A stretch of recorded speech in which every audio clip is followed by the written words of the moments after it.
आमच्या आईचं काम तर बघा, जी वस्तू लागते ना रेग्युलर ती तिनं बॉक्समध्ये भरून ठेवली होती. आता मिक्सरनं रोज वापरायला लागतो, पण तिला काय अजिबात जमत नाही. तिला म्हणजे घाबरते. त्यामुळे तिनं बॉक्समध्ये भरून ठेवला होता आणि ते खलबत्त्यामध्ये कुठूनच ना मसाला करते. आता मला यूज होणार होता त्यामुळे मिक्सर मी काढला होता. कारण मला करायची होती इडलीसाठी तांदूळ बारीक. मग काय ते पण इकडं पटकन करून घेतले आणि लागलीच म्हटलं भाकरी पण घालून घेऊया.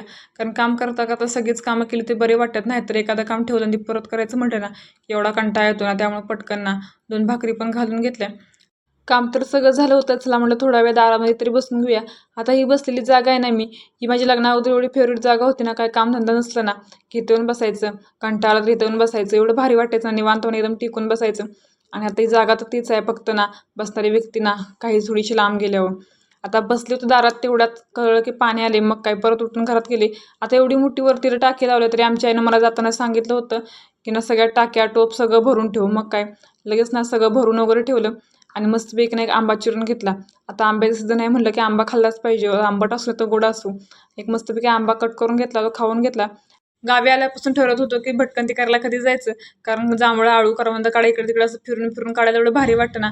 आता शिवांश असल्यामुळे मला काय जाता येत नव्हतं. मग काय त्याला आईपाशी ठेवला आणि आम्ही सगळी आलो होतो करवंद काढण्यासाठी. अगोदर नाही चांदण्याची पानं घेऊन मस्तपैकी द्रोण करून घेतला आणि इकडं छान अशी ना करवंद काढायला घेतलं. तर काळी काळी करवंद अशी भारी वाटत होतं ना बघितल्यावर. एकदम असं मन असं तृप्त झाल्यासारखं वाटत होतं.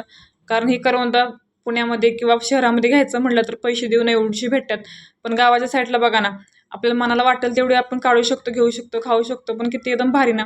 आता करवंद तर काढली होती, पण आळू 2-3 सापडले होते. कारण ते जरा जास्तच पुढे होतं, त्यामुळे थोडीशी भीती वाटत होती जायला. सगळ्या रोडनं आमचं खायचं चाललं होतं. आता घरी जाईपर्यंत टिकतात का काय माहिती. पण त्याच्या अगोदर चला म्हटलं एक फोटो काढून घेऊया, कारण स्टेटस तर लागलाच पाहिजे.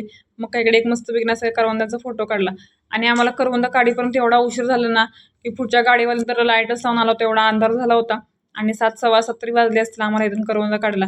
आता म्हटलं घरी गेल्यानंतर शिव्या घालते काय माहिती आता. शिवांच्या पुढ्यातनं आलेले सगळी करवंद ठेवली तर त्याचं काहीतरी वेगळंच चालू होतं. खायचं राहिलं साईडला आणि नुसता बोटाने दाखवत होता, ह्याला काय बोलायचं त्याला काय बोलायचं. संध्याकाळी ना पूर्ण गावाला ना जेवणाचं आमंत्रण होतं आणि आमच्याकडे कसं आहे, लग्नानंतर 4-5 दिवसांनी लग्नाचा गोंधळ घालतात तेव्हा त्याच्यामध्ये ना हे हळद म्हणून ना चिकनचं जेवण असतं. आणि इकडं ना मे महिन्यात जास्त करून लग्न असतात, त्यामुळे कधी कधी ना आठवडाभर ना हे जेवणसुद्धा करावं लागत नाही घरी. एवढंच ना कुणाची हळद झाली तर कुणाचं लग्न असतं, कुणाचा साखरपुडा असतो, असं करून आठवडाभर ना जेवणसुद्धा करावं लागत नाही. अशी आमच्याकडे ना वेगळीच अशी प्रथा आहे. आणि ते नवरी पण ना पाया पडायला आले होते. जेवढी सगळी माणसं बसली तेवढ्या सगळ्यांच्या नवरीला पाया पडायला लागतं आणि मस्त असं ना वड्याचा आणि चिकनचा बेत होता.